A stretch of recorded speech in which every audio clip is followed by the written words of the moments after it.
expertise, capacity for innovation, and their ability to create market mechanisms capable of leading to a sustainable economy. This is the reason, for example, why my foundation has intensified all the different initiatives with private players, whether to be on the development of industrial innovation or for the mobilization of financial resources. I realize day after day how valuable their skills are. These same words, the same remark is valid for philanthropy, which, although we know, as I said several times already in a few sentences, cannot do everything, we can do so much more than just provide funds. Philanthropy is, in fact, a philosophy. It is attention to others. It is generosity, things that we need so much today. The role of philanthropy is not simply to be a financial supplement to initiatives that are initiated by other players. It is also to support these players, to enrich them thanks to its values, its vision, and its dreams.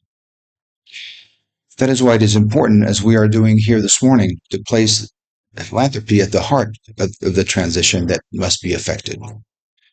Because a change of model also implies, of course, a change of mentality. It means regaining a sense of solidarity and responsibility, too often lacking, the absence of which is a source of many tragedies.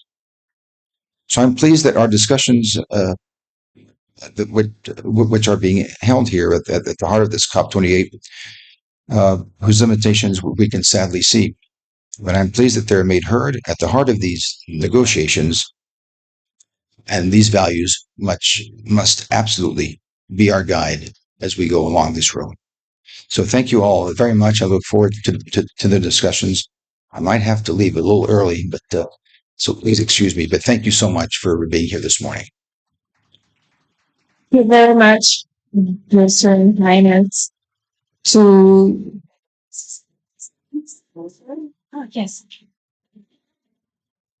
I think, okay, thank you. So thank you very much for your words, for the values, and we mentioned as philanthropy as a philosophy.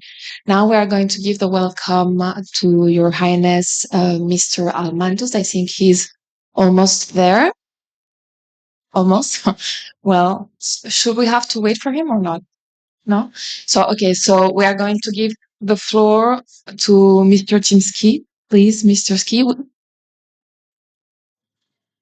Okay, thank you very much. And I'm honoured to be presenting at this very important event in the company of distinguished people like His Highness Prince Albert. You're very privileged to be able to do this. This is dedicated to the role of philanthropy in the UN process, and I do think this is a very important event. In 2018, IPCC highlighted the challenge of keeping warming to within 1.5 degrees Celsius above pre-industrial levels. And 5 years later, the collective global challenge has got even greater. So the sixth assessment report, which we completed earlier this year, shows that the planet has warmed by 1.1 degrees Celsius already, and it could be much higher in this particular year. And this has been caused by a century of burning fossil fuels, as well as unequal and unsustainable energy and land use. So I don't think we can be naive about the size of the challenge we're facing.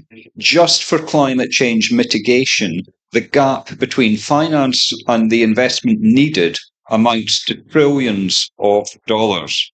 And the gaps are actually bigger for adaptation than for mitigation, and they're bigger for developing countries than they are actually for developed countries. And as His Highness has said, no one set of actors can actually do it all.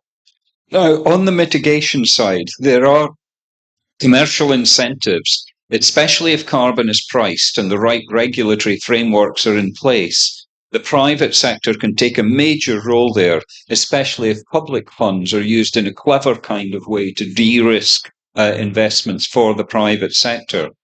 Adaptation is much more challenging. It has more of a public good character, and it's much more embedded in patterns of development more broadly. And here I think public funding, along with philanthropic funding, has a bigger role to play. And this includes support for what you might call soft measures, capacity building, training, institution building. And philanthropic funding, I think, can also play a role in wider public education and awareness that builds the support for ambitious climate action. Here, credibility is absolutely vital, and civil society organisations tend to be more trusted than those in the public or in private sectors. Now, looking at how philanthropy could support science and IPCC itself, IPCC member governments have been quite clear that they will not accept money from private sources for the IPCC Trust Fund that supports the Secretariat and travel and subsistence for developing country participants. They also had a much more finely balanced discussion about the role of philanthropic funding in the trust fund, and also decided that philanthropic funding was not to be entertained for the trust fund itself. But I want to put on a big but here, because philanthropic funding can play a bigger role in capacity building and wider engagement within IPCC. It is not our formal job to do capacity building, but the way that we conduct our assessment can bring many co-benefits in terms of capacity building, and we need to be alert to that. And this is especially the case, I think, for developing countries and younger scientists' participation. Now, I'm pleased to say that His Highness's fund, the Cuomo Foundation, and the AXA Research Fund already support PhD scholarships through the IPCC Scholarship Scheme, which was implemented and launched with resources from the Nobel Prize Award way back in 2007. And in the sixth round of funding, 33 young scientists received support for their PhD work. And we really have to thank everyone for the support that has been given there. Now, we're currently looking at the option of using the scholarship fund to support chapter scientists. That is, young scientists from developing countries who are embedded in IPCC assessment processes who can gain direct experience of global scientific efforts. We ran a scheme like that in Working Group 3 in the last cycle when I was co-chair. And we found afterwards that the young scientists, they became embedded in international networks, they'd co-authored papers with top scientists, and they had in general enhanced their careers through that experience. So if IPCC governments decide to go ahead with diversifying the scheme to cover chapter scientists, I can say that philanthropic support for that initiative would be in scope and would be very much welcomed. Now, just looking forward to the IPCC's seventh cycle very briefly, which we're just starting on, I am personally committed to strengthening IPCC's policy relevance for decision makers, and we're having a number of conversations offline with the UNFCCC Secretariat about what IPCC might do to support the process actually going forward. But one of the other things I was also committed to was inclusivity in the way that IPCC conducts its processes. And I just say inclusivity and capacity building agendas are particularly suited to philanthropic support. So just to sum up, of course, no one sector can do it all. We've heard that several times now. But I think philanthropies can play a big role in making a change and a difference by supporting the softer measures and by raising awareness. And I look forward to hearing the discussion that follows this.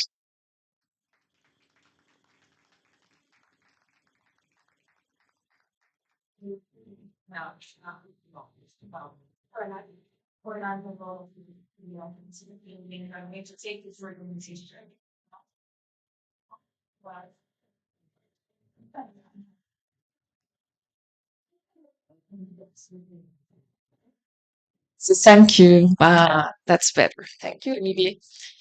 So we're going to give the welcome to Your Highness Abdullah Al Mandous, and thank you, Mr. Jimski, for your words. To point out the role of philanthropy in the capacity building, we're going to take those recommendations in the workshop, obviously. And just now, we are going to give the floor to Your Highness Abdullah Al Mandous, President of the WMO.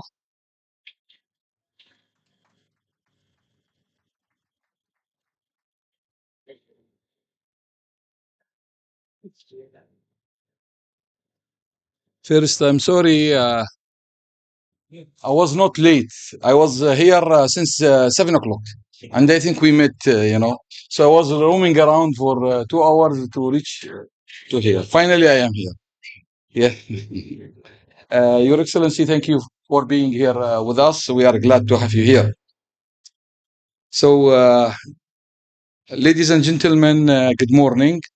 And it is my pleasure to be here this morning to discuss these important topics, which brings together representatives of international organizations and the topic world to discuss the importance of advancing an alliance between the public, private, and civil society sectors to achieve the goal set by the United Nations by 2030 in terms of climate, biodiversity, and the environment. At WMO, we have forget strong link with the private sector, and we work closely with civil society through our partners such as International Red Cross and United Nations Office of Disaster Risk Reduction. We have the Geneva Declaration 2019, and it is the open consultative platform which serves as the vehicle to dialogue with the private sectors, address extreme weather, climate change, and water security, and other environmental hazards. As we are all aware, significant investment indeed to help countries deal with the impact of climate change.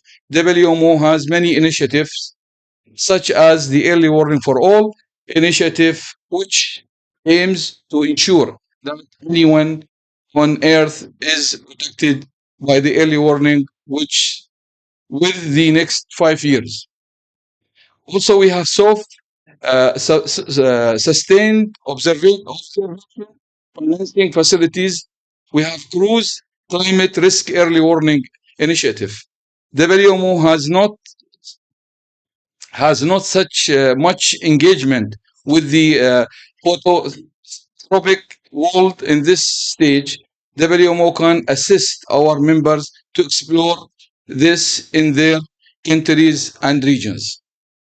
We welcome the commitment here to redouble efforts by the phototropic sectors, support to the work of multilateral organizations such as WMO. I would like to thank Mary and Ms. Cortez Solaris for hosting this distinguished panel. Thank you very much.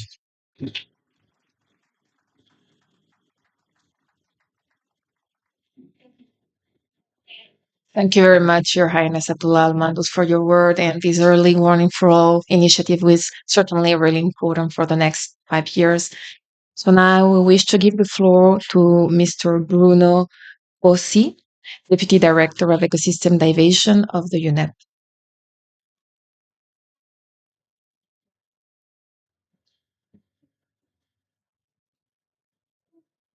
Thanks a lot.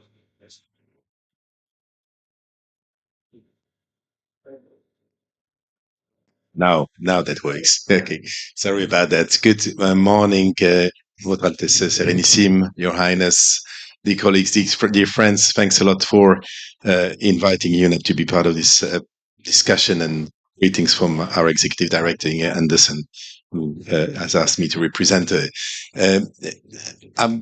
I think what we are discussing today indeed is not only this very high impact of the climate crisis, but also the interlinkage that exists between this crisis of climate, the crisis of biodiversity loss, and the crisis of pollution. And the three are at the core of this problem that we've got now on our planet. We've got this triple planetary crisis that is getting more and more attention. We see that in the traction during this COP, and we see that also in the political engagement that leaders, decision makers are having in favor of solving this crisis. So the political momentum is there to tackle it.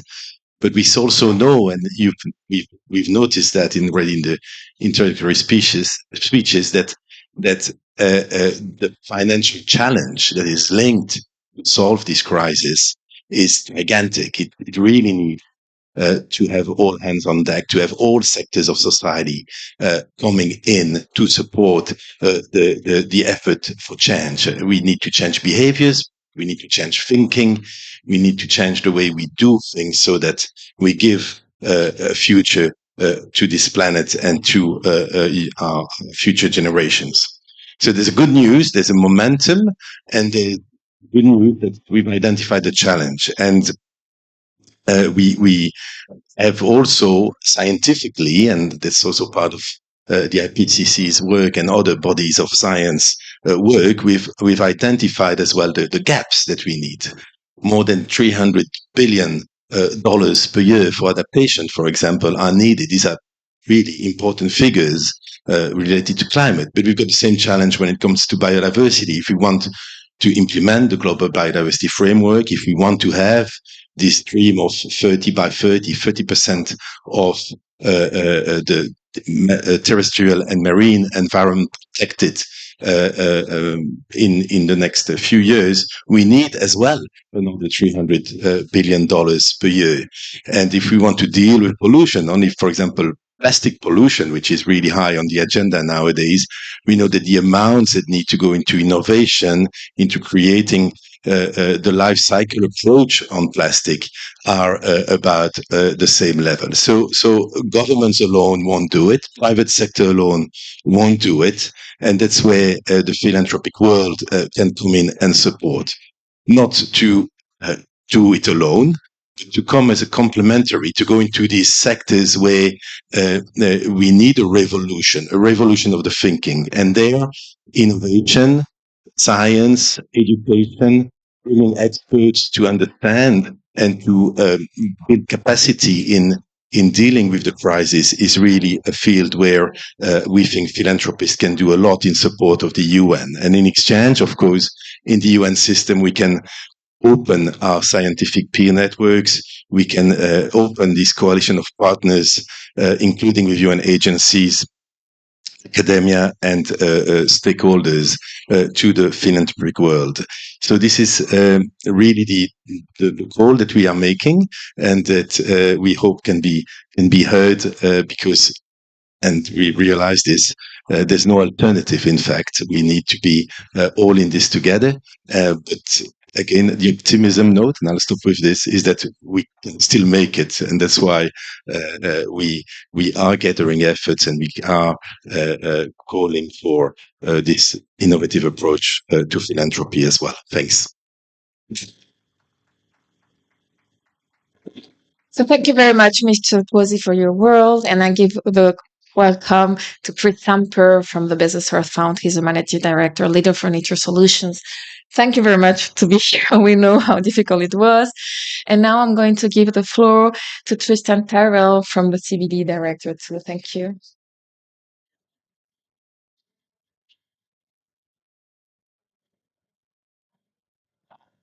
There we go. Thank you very much. Your Excellencies, dear colleague, thank you very much for inviting the CBD Secretariat to be part of this very important discussion.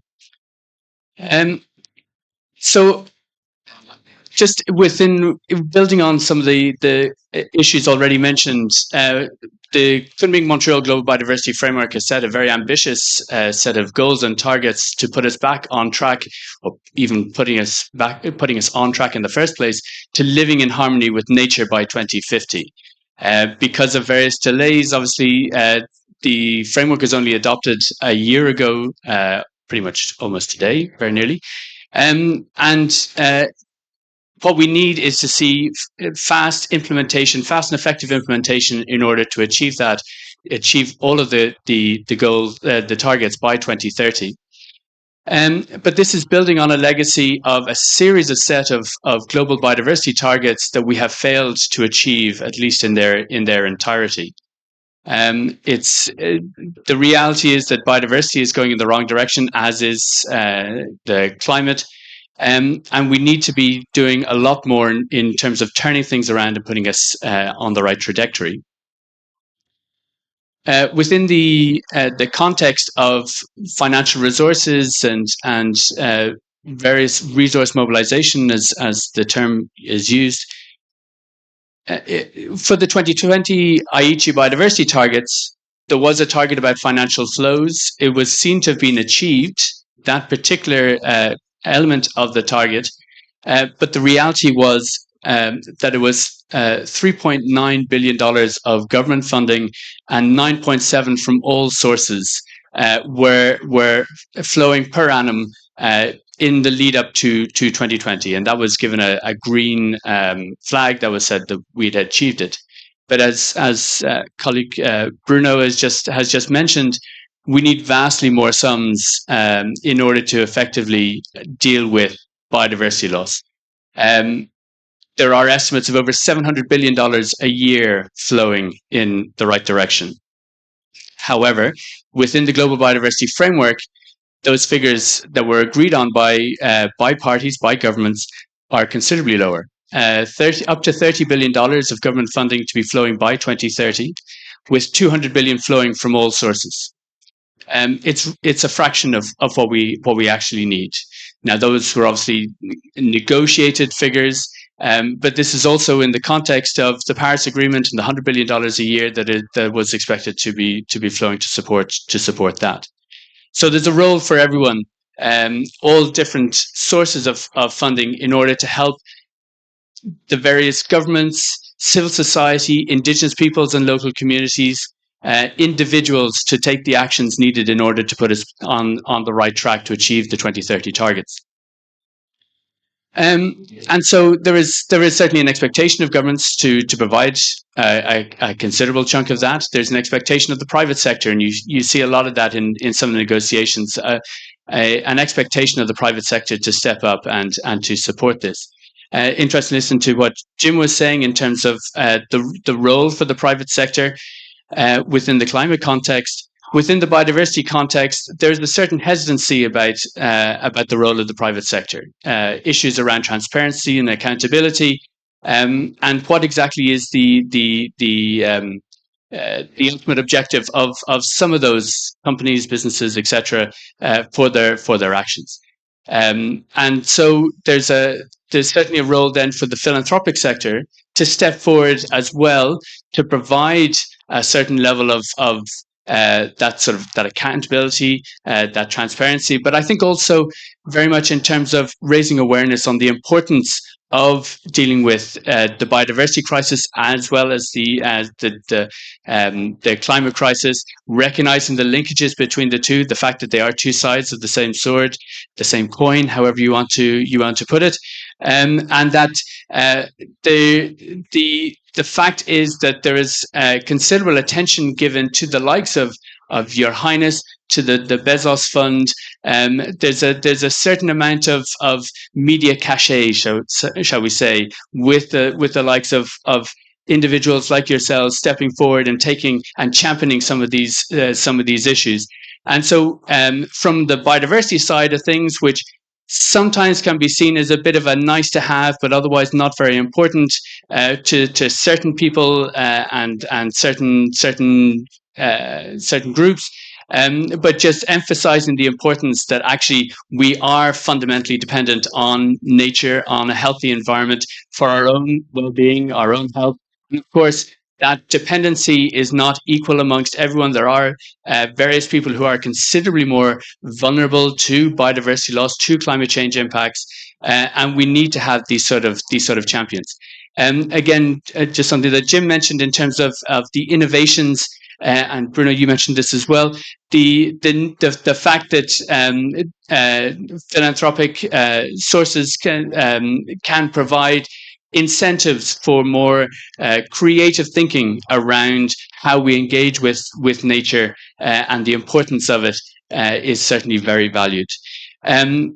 Just to wrap up, just to emphasize that we need an urgency when it comes to implementing the Kunming-Montreal Global Biodiversity Framework. We only have a few more years, and looking at the history from the previous the Aichi targets up to 2020. While they were set in 2010, in reality, it was in the second half of the decade that actual implementation really got underway.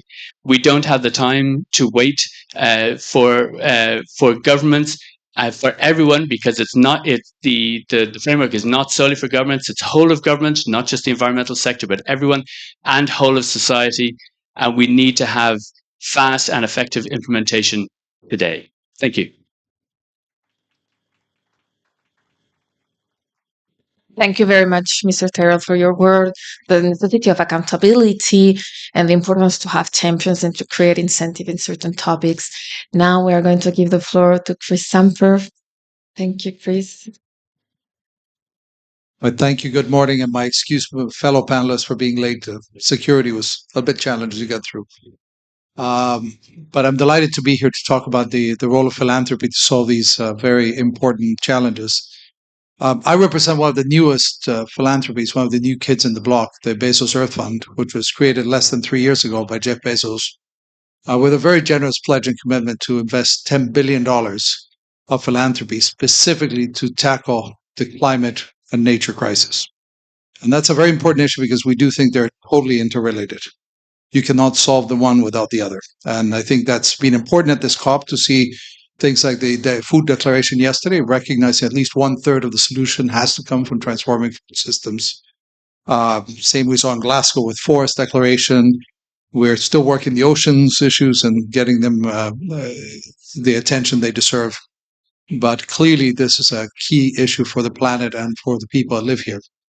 If I were to summarize the way we approach it, I'm going to say it's 3 words: protect, restore, transform.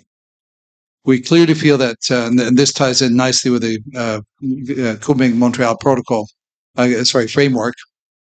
We need to protect some of the key places we have. We know that we've transformed 71% of the planet. We celebrate and embrace the 30 by 30 goal. We think that's a very important step forward. But clearly, that's not going to be enough. We've degraded huge amounts of land and sea. We need to restore some of these areas, both for nature and for people. There's big issues, big initiatives like AFR 100 and many others that need to be supported and accelerated. But then also, clearly, we have to transform the way we live. We have to transform the way we look at our food systems. We need to transform our energy systems. We need to transform the way we live. There's so many aspects that are critical, and that's sort of what we're looking at. The way we approach this is, yes, on one hand, $10 billion is a lot, but it's nothing given the size of magnitude. So the question is, how to use the philanthropy in a catalytic way to do something different. And it's about partnerships. It's about speed. Because one thing we know we can do is we can move very quickly on certain issues. And it's not only, I think, I understand you've mentioned this, Your Highness, it's not only about the money. It's really about the ability to bring people together, to use your convening, to bring others around particular issues that can really move things forward. But let me just give you a couple of examples of things that we have done that are helpful. Speaking of the Convention on Biodiversity and the 30 by 30 target, one of the first bets that we made 2 years ago is we said, we're going to invest $1 billion specifically in the implementation of 30 by 30, but we did not stop there. We reached out to 10 other philanthropies, and we created a coalition called the Protect Our Planet Challenge, where together we came up and pledged that we would invest $5 billion by 2030 to support the implementation of what's now part of the Kunming-Montreal Global Biodiversity Framework. And we did this as a challenge to the public donors as well, and to the private sector and to the governments, because it's going to take, as we just heard, a lot more funding than this. But countries correctly are saying, how do you expect us to sign up for these things and commit to them if, where's the money, basically, show us. So we wanted to basically show the issue and say, well, here's $5 billion to start. And now what we're doing is leveraging around particular places and issues. So one, let me take it down, because in the end, we come to these meetings, we make these pledges. Question is, how does that translate to action on the ground? So to take a marine example, in the Eastern Tropical Pacific, the islands from Costa Rica to Galapagos and others, 2 years ago exactly in Glasgow, 4 countries came together. Costa Rica, Panama, Colombia, and Ecuador said, we're ready to do 30 by 30. We had visionary leadership from President Duque from Colombia, President Alvarado from Costa Rica, said, we want to do this. And we said, we're with you. we created a coalition which involves public donors, the German donors, KfW, for example, British, many others. And together, between 15 different donors, we've mobilized about $180 million to support the implementation of this. Net result is in 1 year, the marine protected areas in the Eastern Tropical Pacific increased from 200,000 square kilometers to 610,000 square kilometers in 1 year. Created all the connectivity between 11 different marine protected areas that are under the umbrella of a single biosphere reserve that's being designed right now, and to really get people to work together, because we know that climate, nature, these issues do not respect political boundaries. We need to look at these across these areas. And now we're looking at strengthening the science and the scientific capacity for monitoring. We know many of the species are migratory. We're working with the fishermen to look at the issues of the livelihoods of the fishermen and the transition of the fishing industry. We're looking at issues around blue carbon, and this can be tied in. So it's really a perfect ecosystem how you do this. And we're trying to replicate that in about 10 other places around the planet. As a matter of fact, this afternoon, you're going to hear a very important announcement in the plenary on the Pacific Islands, which will extend this to the rest of the Pacific. That's one example. Another one that we've been working on very closely with Prince Albert and others is the High Seas Alliance. Very important.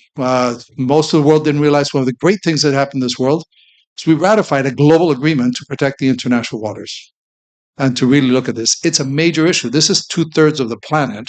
We now have a legal framework while to do this. Now we need to get it ratified.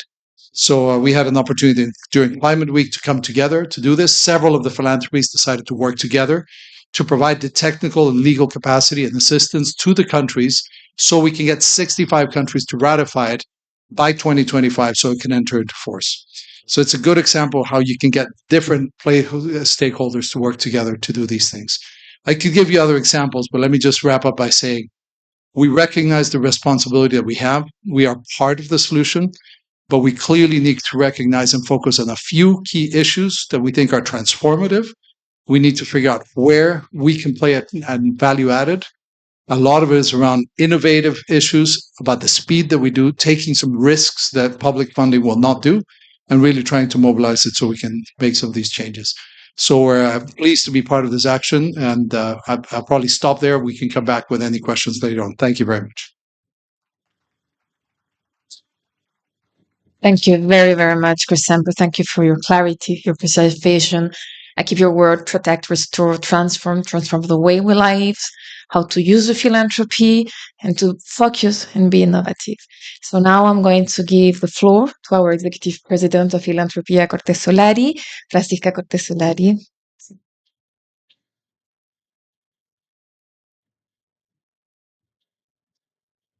Me es más cómodo acá si no le doy la espalda a nadie. More comfortable here that it's more comfortable here that way I'm not turning my back on anyone. Monseñor Príncipe Alberto de Mónaco, Your Royal Highness, estimado presidente Alberto WMO, señor Abdullah Al-Mandus, Mr. Abdullah Al-Mandus, estimado presidente WBO, señor, estimado presidente del IPCC, dear President of the IPCC, y estimado secretario de WMO, profesor Talas. and dear President of Secretary of WMO, Professor Sabah Abdallah. ¿En qué medida la filantropía debiese ayudar a articular el trabajo conjunto entre el sector público, el privado y la sociedad civil? In what way should philanthropy help intertwine both the public sector, private sector, and civil society? Cuando hablamos de materia climática. When we talk about climate topics. Sabemos que los costos financieros asociados a la reducción de emisiones de gases, efecto invernadero, recaen principalmente sobre las naciones desarrolladas, porque son las que más emiten carbón. We know that the costs associated to the emissions of greenhouse gases are linked to developed countries because are the biggest emitters. Perjudicando también los países más vulnerables, therefore damaging the como es en el caso de Sudamérica. Therefore damaging the most vulnerable countries, such as the case of Latin America, South America. También los costos financieros a la reducción de emisiones de gases. Also, their financial costs associated to the reduction of greenhouse gases despliega mayoritariamente en países que son desarrollados. It's deployed mostly in developed countries. Sabemos que se requiere invertir el 2 y el 3% del PIB mundial para alcanzar el objetivo de París cero emisiones de carbono. We know that we need to invest around 2 to 3% of the global GDP to reach the Paris Agreement. Entendemos también que ningún gobierno o sector puede resolver por sí solo la problemática. We also understand that no government or sector can resolve this problem on their own. Y en este sentido la filantropía toma un rol fundamental, sobre todo hoy en este tiempo. And in this way, philanthropy plays a pivotal role, especially nowadays. No solo es un financista filántropo, sino que también un puente entre el sector privado y el sector público. It's not only a philanthropy, a financial measure, but also a bridge between the private and public sector, Que de alguna manera puede promover y adoptar buenas prácticas hacia la sostenibilidad. which in one way can promote good practices towards sustainability. Porque de alguna manera la filantropía también es independiente y los recursos son independientes, Because privados. to a certain extent, philanthropy is also independent and the resources are also independent. Lo otro interesante, en el caso de nosotros, llevamos 21 años trabajando In our case, we've been working on this for 21 y years. eso nos ha dado la oportunidad de tener otro tiempo y poder proyectarnos también en el tiempo. And this has given us the opportunity to have other times, other stages, and to be able to project ourselves throughout time, Ponernos metas y poder cumplirlas. to set ourselves goals and to be able to fulfill those goals. Sabemos que los modelos de negocio y los mecanismos We know that the business de inversión, models and the investment mechanisms, sabemos que en muchos países cuesta we know that this is hard for certain countries. las acciones de caridad o realizan responsabilidad empresarial, perdón. The charity actions or the corporate responsibilities are difficult measures to take into account. Sin que eso sea filantropía. Pero Without, entendemos que tampoco lo queremos cuestionar, sino que la filantropía toma un rol distinto. without that being questioned, we don't want to question that. We know that philanthropy plays a role there.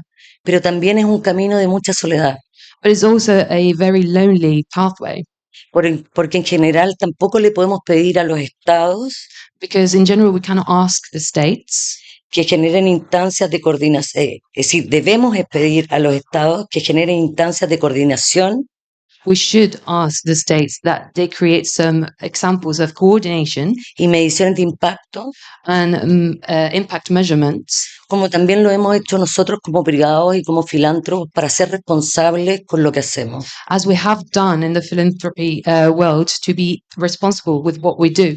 Al no tener una gobernanza en filantropía, Since there's no governance in philanthropy, muchas veces se duplican las acciones, por ende también los recursos. the actions are doubled and therefore the resources are doubled as well. Es por eso que se debe desarrollar That's why we need to develop una conciencia que sea individual an individual awareness del rol que está llamado a construir en la sociedad, of the role that it's set to play in society con ética, con moral, responsabilidad. with ethics, morals, responsibility. Es decir, la importancia de crear el valor, That is the importance of creating value, un valor social a social value, del filántropo. on behalf of the philanthropist. Pero también para eso ha sido un camino largo porque hemos tenido que construir la confianza, que es el primer eslabón. That has been a long pathway that we have to take because we need to build trust, Y demostrar la eficiencia, obviamente, and we also obviously need y to el demonstrate impacto de efficiency lo que se hace. and the impact of what we do.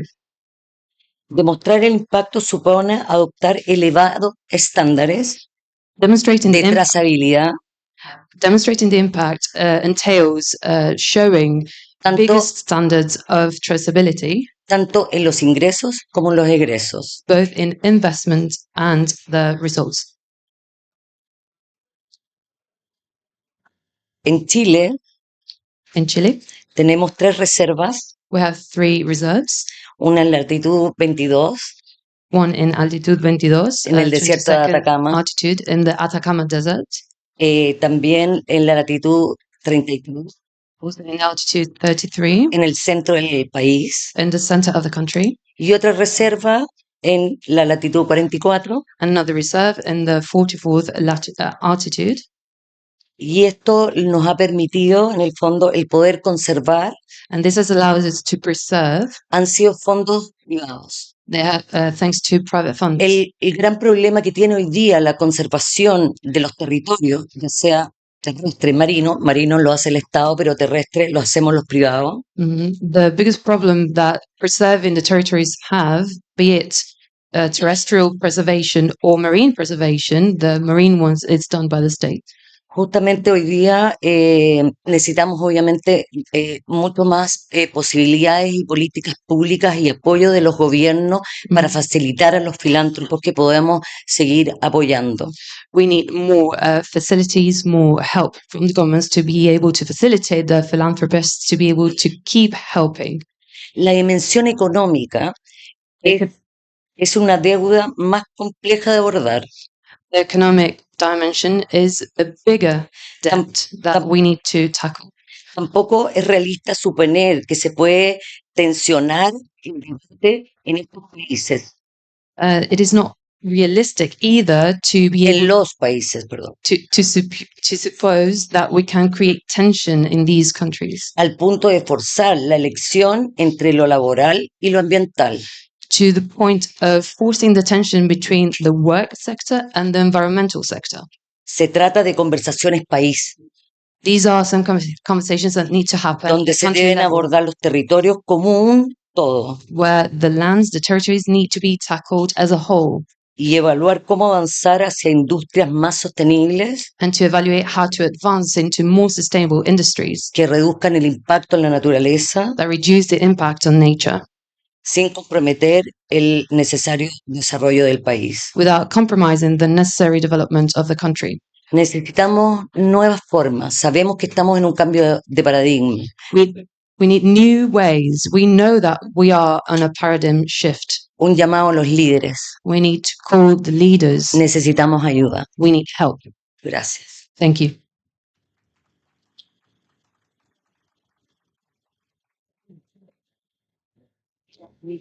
Thank you very much, Francisca. We know the importance of strengthening the governance of the philanthropy to improve its impact, the importance of trust when philanthropy start to work with other sectors, and also to point out the complexity of conservation in country where, yes, we are going to take a pictures because Your Serene Highness has to leave us, but obviously we are very grateful to have him today with us.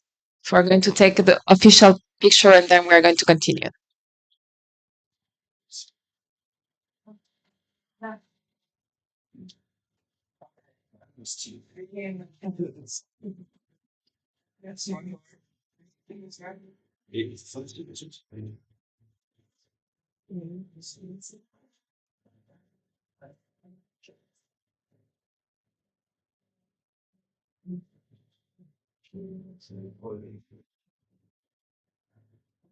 Very much.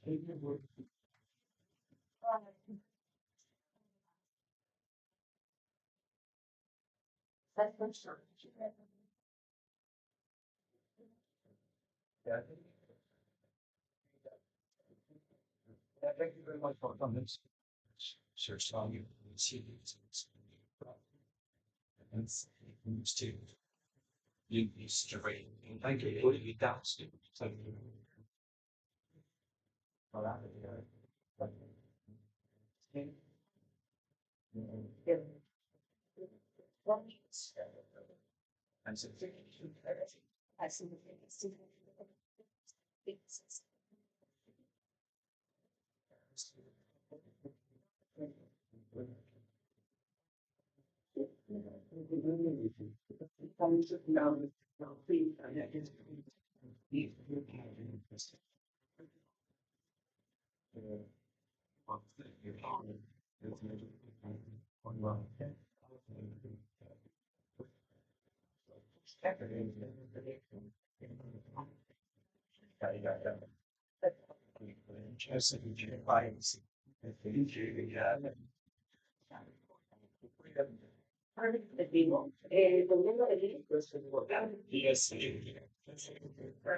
So please, the rest of the panelists need to keep because we haven't finished yet. So I invite you to have a seat, please. So as I was saying, yes, so we are going just to make a couple of questions, but I just want to finish with Francisca and to thank you for your words and also to point out the complexity of conservation in country where we have a strong industry crossing over natural resources. And to this regard, my first question, it's for all of you actually. It's how can the philanthropy sector strengthen its links with the UNFCCC and CBD process? This is something that we also want to work around the workshop together with Charlotte. So maybe you could start with an answer, then we could change of panelists to answer this.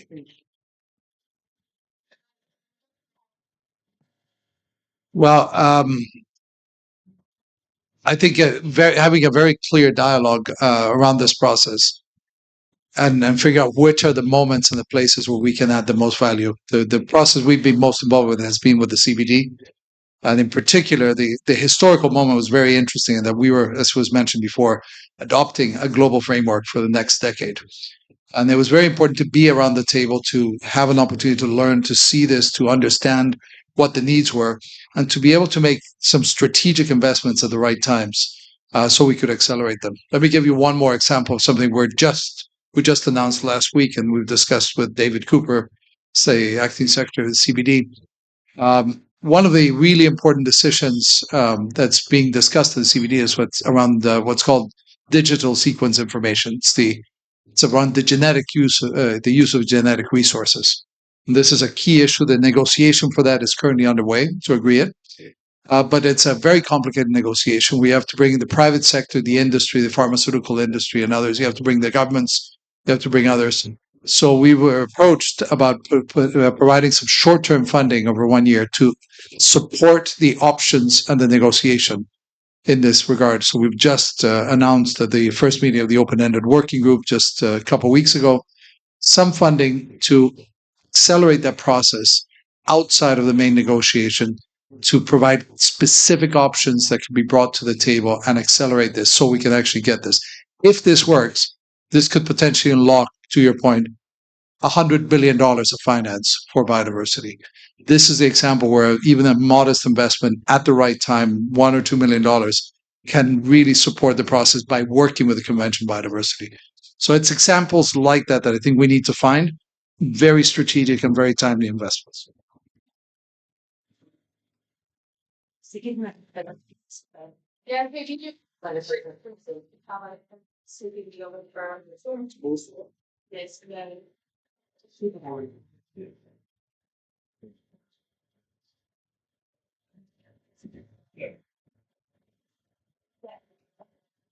Thank you very much. Just building on what Christian has just said, the issue is really around trust, I think. And there is, yes, unfortunately, while it has been mentioned that it's not just about the money, the reality is money talks and money gets things moving.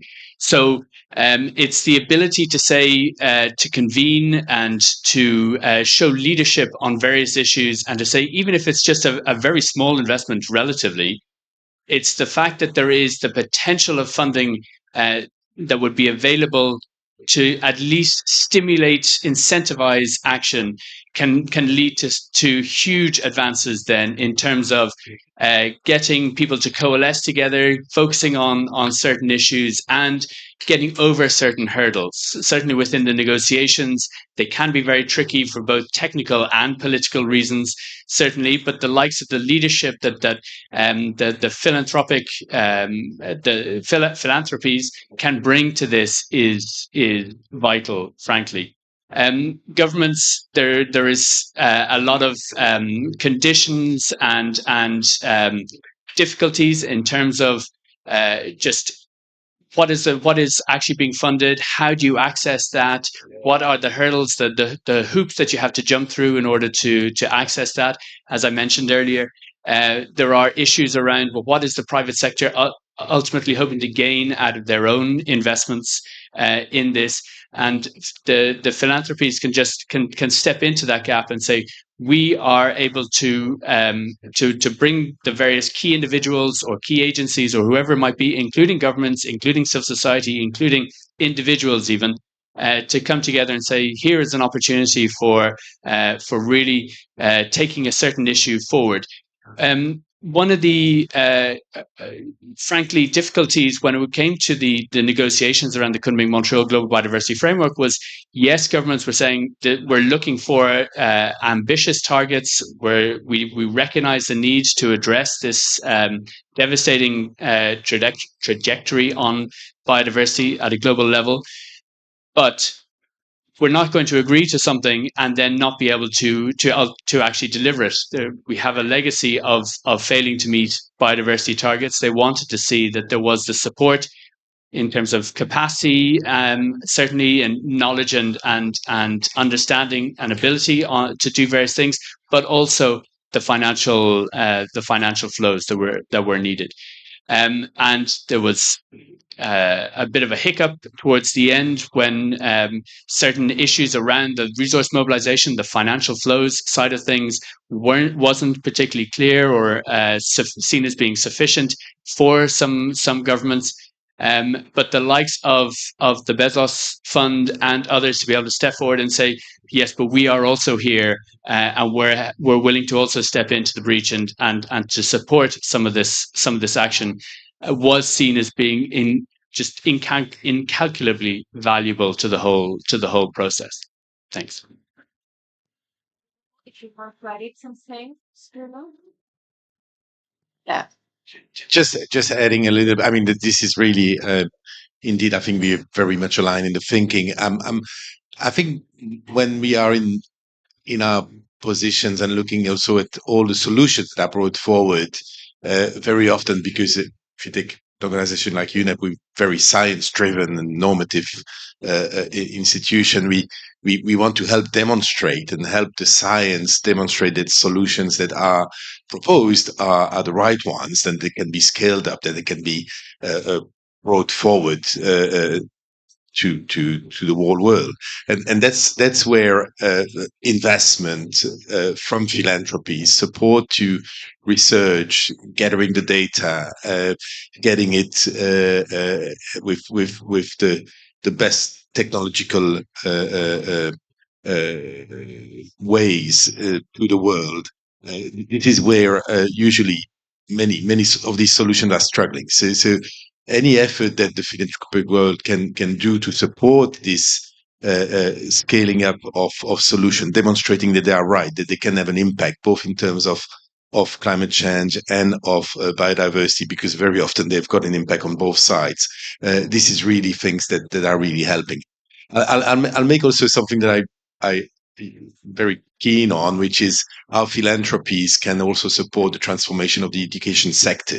How can we get universities to produce in the next generation students in all fields of studies, from social studies to hardcore engineering, to think green, to get really this different thinking, different approach to productivity, to sustainability, to making this world work, so that we have infrastructures that reply to adaptation, to the challenge of climate change, to the challenge of biodiversity loss, that we've got these infrastructures that are more nature-based solutions, that are more in line with what nature needs, with what can bring benefits in terms of restoring our environment, but also delivering services for our citizens and improving livelihoods.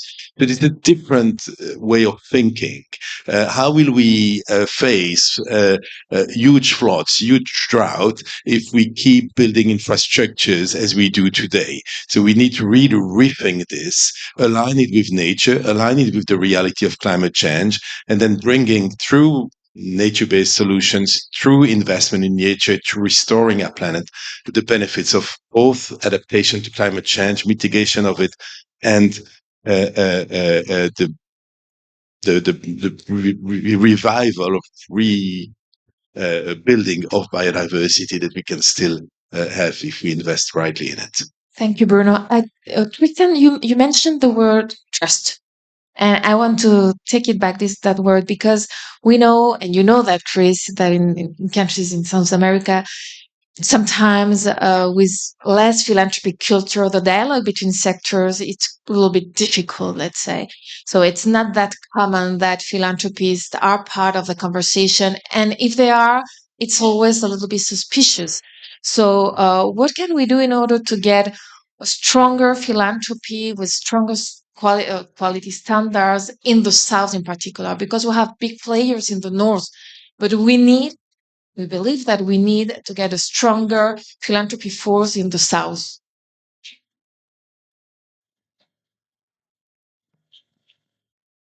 You have a particular experience because you came from Yeah. South. So I was going to say, full disclosure, I grew up in Colombia.